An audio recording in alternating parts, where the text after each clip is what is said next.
Julie turned to face me as she reached the door. Thanks, Braden. Will I see you tomorrow? You bet. She stood on the tips of her toes and kissed me softly on the cheek. Her scent lingered for just a moment as she spun around and made her way into the hallway. I watched her hips sway back and forth as she made her way to the elevator. She was a beautiful young woman. There was no doubt about that. She turned and gave me one little wave before she was gone. As soon as I clicked the door to my condo shut, she started. A little young for you, don't you think?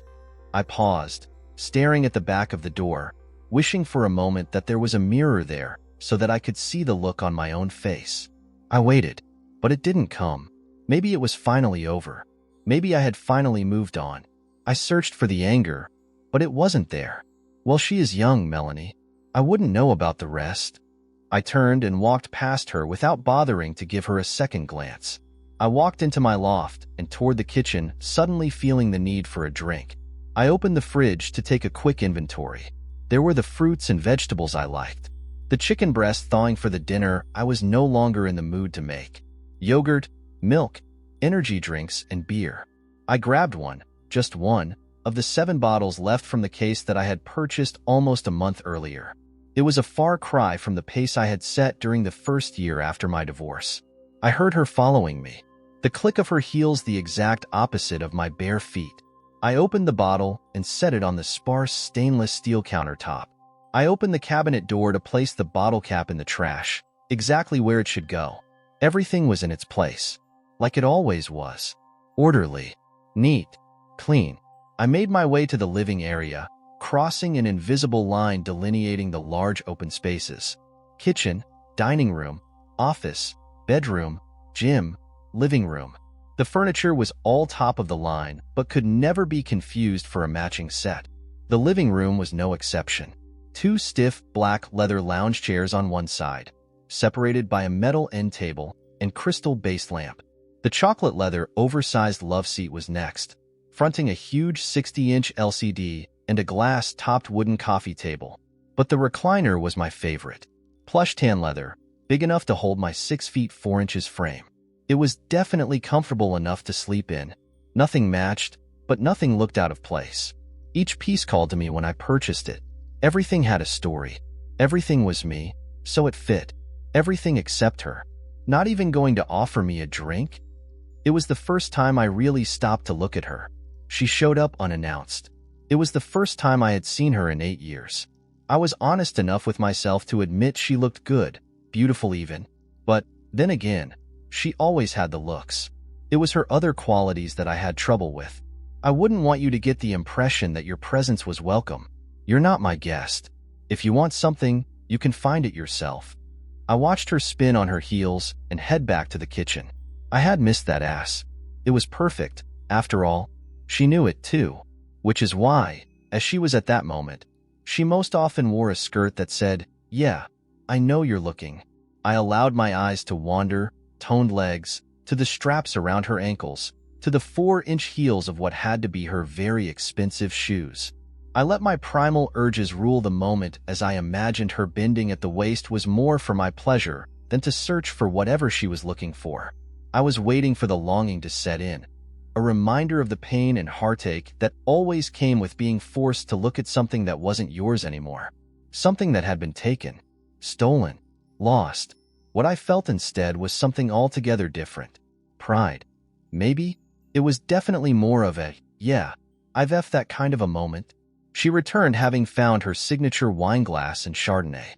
Her eyes were calm, coolly hiding her true intentions. For the first time that I could remember, that realization didn't frighten me. "You look good, Braden." "I feel good, Melanie." The chess match had started, and it felt good to not be on defense right from the outset. "You're not even going to ask me why I am here? You're not even a little bit curious?" "It's not that I'm not curious. A person can never have too much information." Her telltale smirk told me that she thought we were on even ground. "It's just that I don't give a shit." Even in the most surprising situation, Melanie had an uncanny ability to maintain her poker face.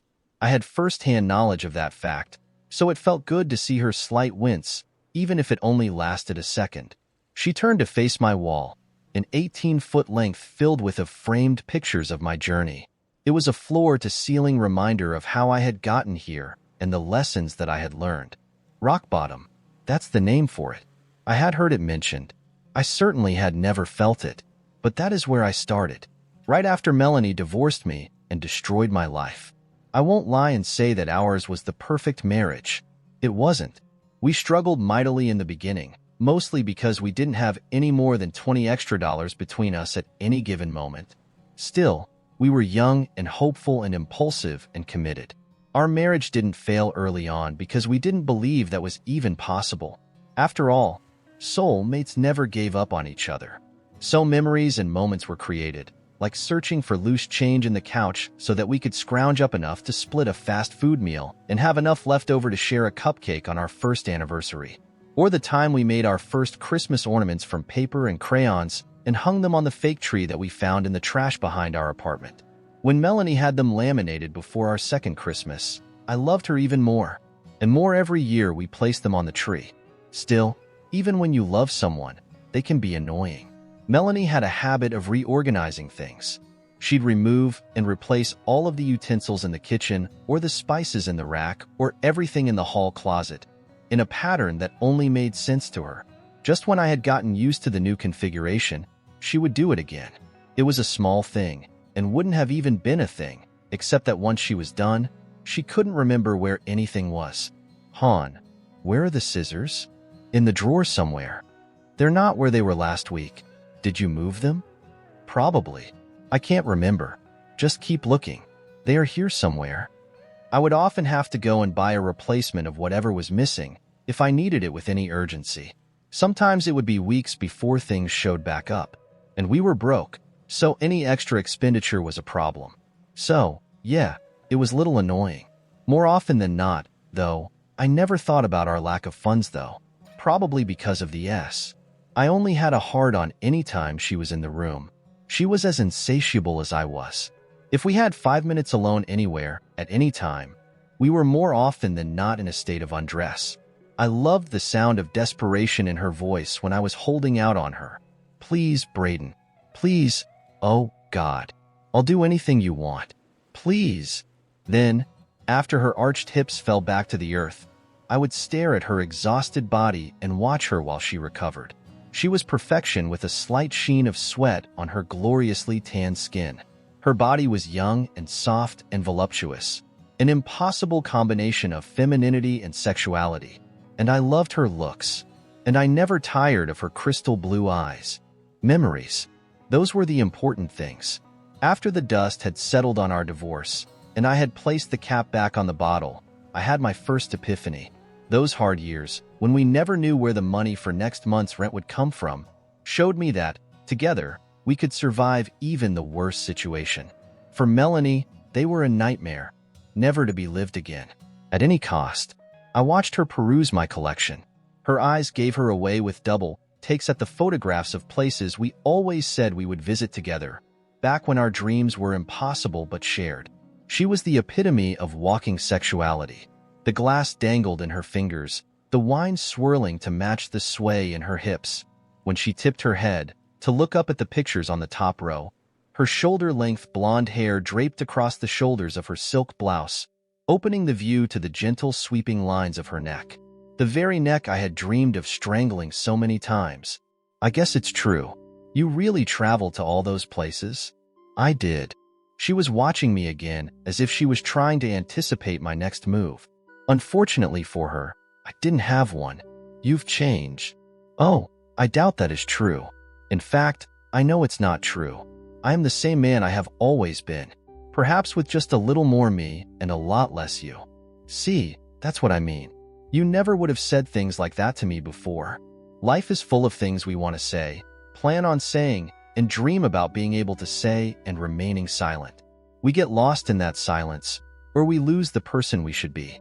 Are we pretending to be someone we are not? I had spent a lot of time looking for that answer. I finally decided we try to be the person we think we are until someone shows us our reflection in the mirror, and we can no longer maintain the lie. Some get over the shocking truth better than others. Maybe. That smirk had returned. I knew it. So what's different now? There is nothing more of mine you can take.